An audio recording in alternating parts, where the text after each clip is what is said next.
Hi guys, Jenny with On Fire Fit, and I am stretching today. I have had some good success with hooking habits this year. I've not been super consistent in all the seasons because of a variety of reasons.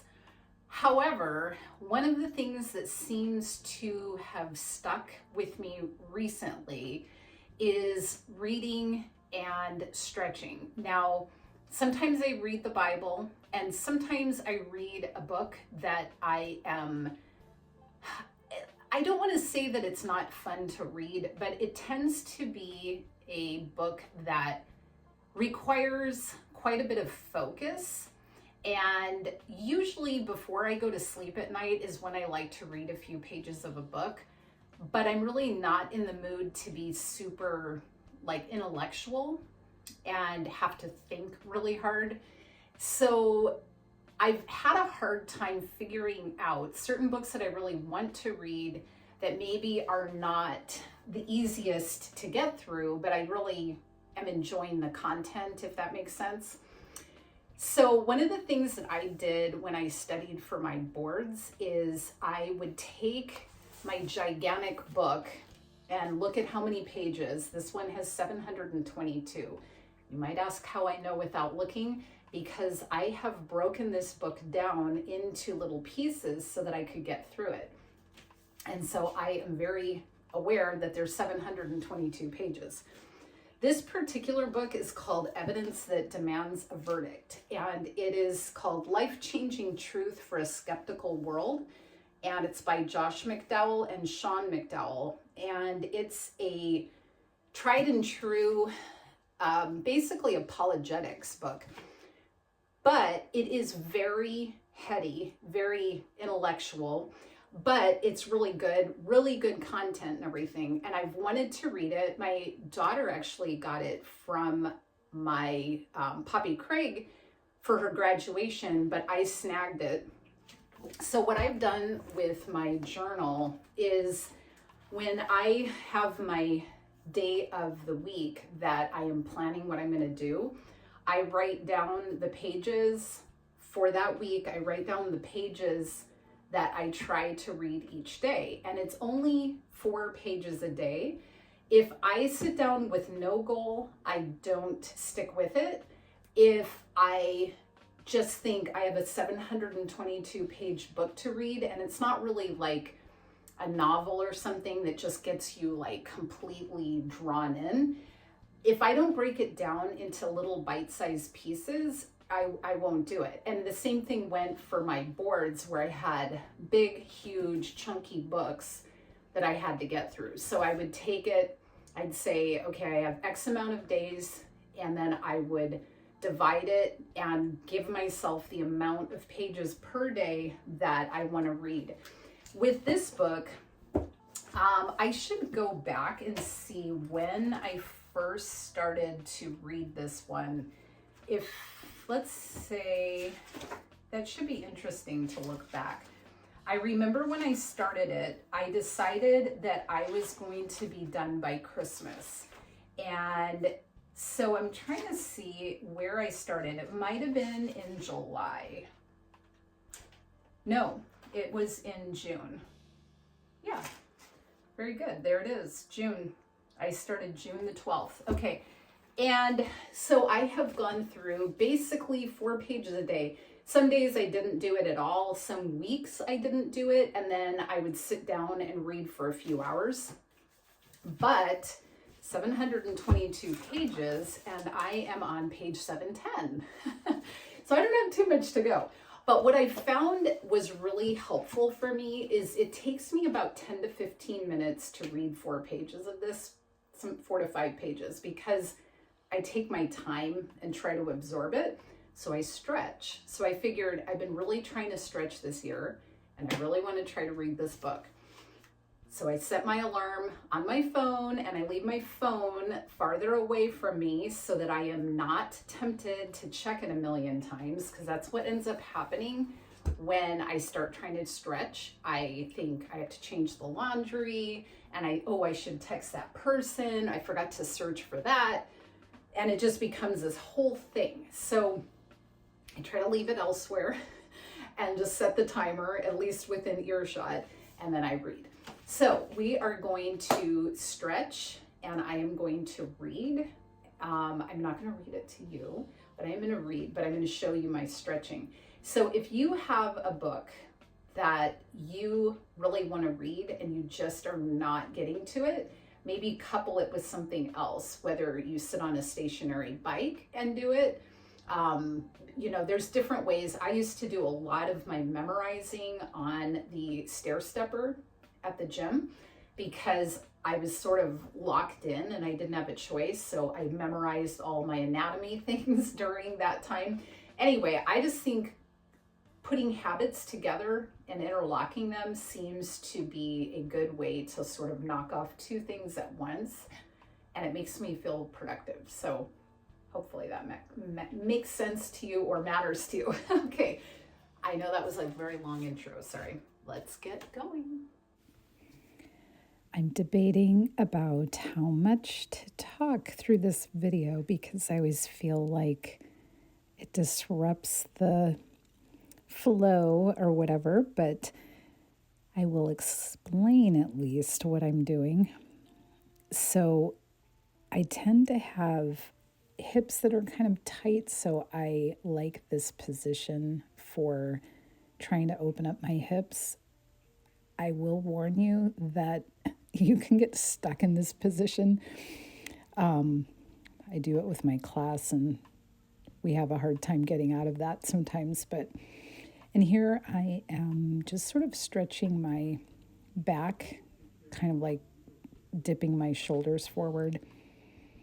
And you can't really see my book, but I'm reading my book at the same time.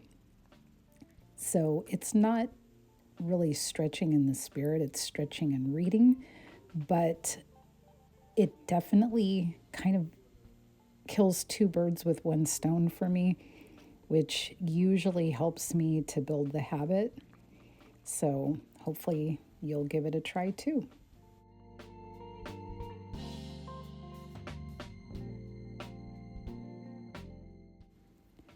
I will have a Patreon version of this video, and it's just going to have closer images. It's kind of hard to make certain videos for different platforms because there's a lot of censoring of sorts. So anyway, I'm making pretty much the same version but closer up, and that'll be on Patreon. It's not going to have new stretches and things, but you'll see if you're on it.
Now I'm going to go into a modified straddle.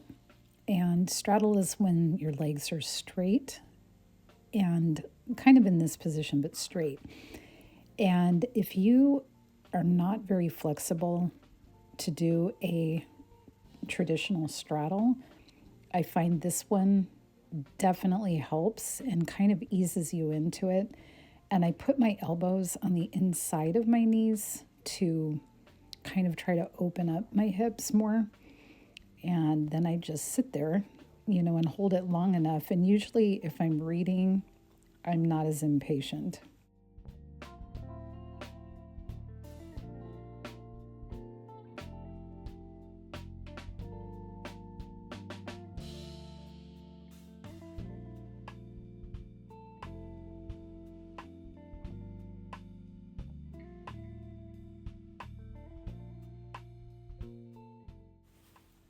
Okay, now that I have done this one long enough, I'm going to turn it into a traditional straddle.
Okay, and then here's me getting distracted, the story of my life. So when I kicked the wall doing my workout, I chipped off the paint on my toenail, and I had just noticed that. I don't know if you guys get distracted when you stretch, but that is the story of my life.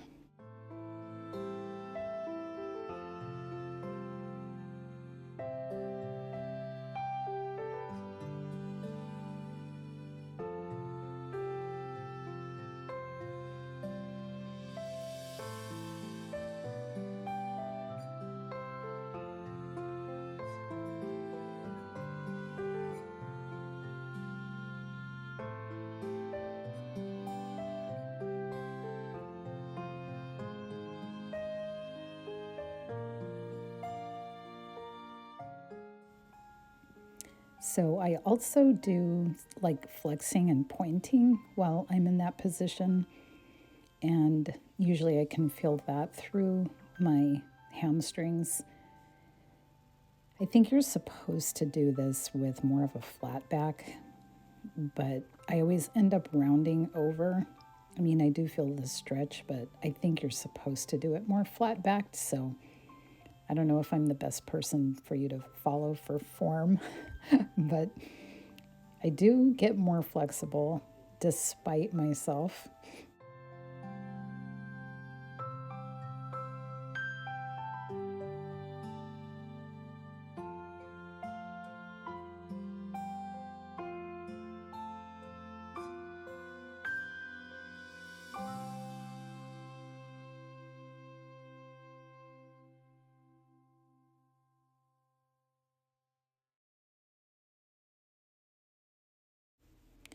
And we just call this butterfly.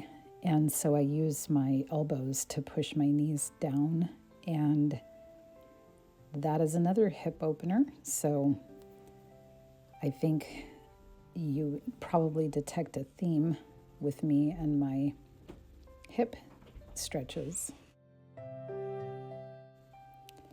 Then I stack one leg on top of the other, again for the hips.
And I'm going to do a pigeon.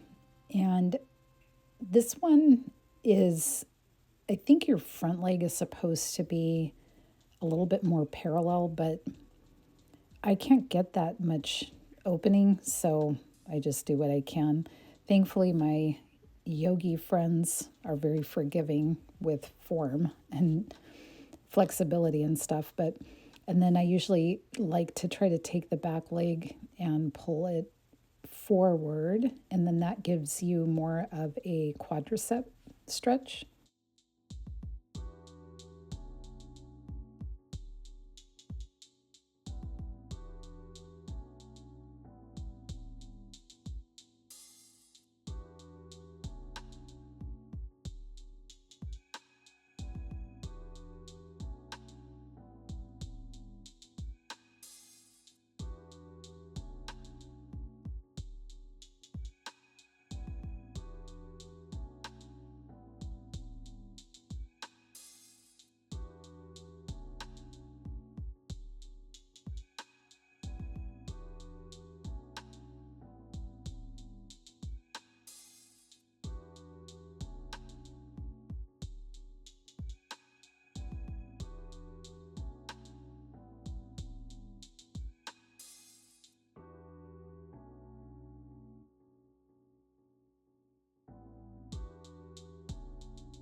All right, now we're going into a long lunge, and this one's really good for your hamstrings.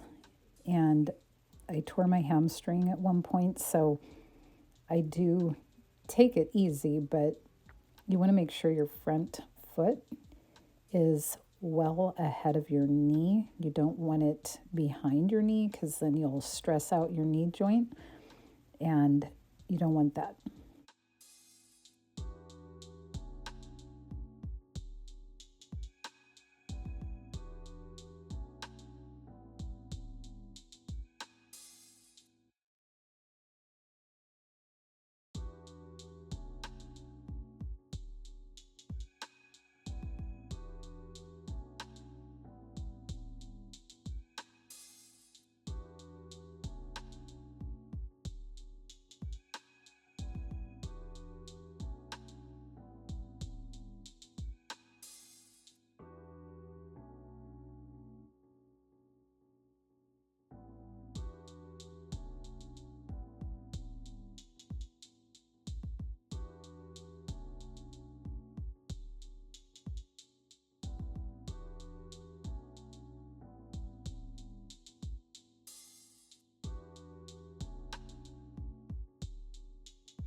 And we're back into, I don't even know what this is called. I know there's frog, but I think that's when you're all the way flat on the ground.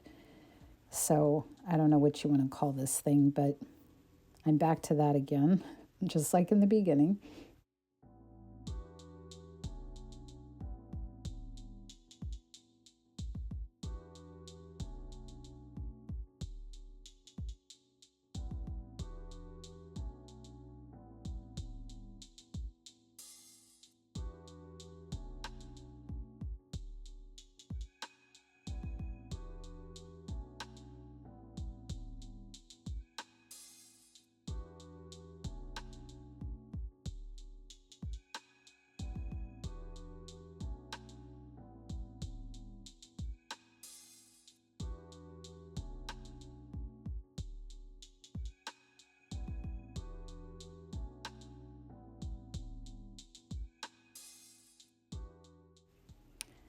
Okay, this one might seem extremely awkward, but again, it works on your hamstring, and I usually feel it through my Achilles and my calf as well. And then for the outside of the hip, I will bring that leg forward. It's going to come towards the camera. And, just be careful with a lot of this stuff. I mean, you may be super flexible, but for me, even though I do ballet, I'm not super flexible, but just be cautious. Obviously do only things that you're capable of and don't push it.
Okay, that's it for today. Thanks so much for coming along with me while I stretched, and I hope that you're living today on fire.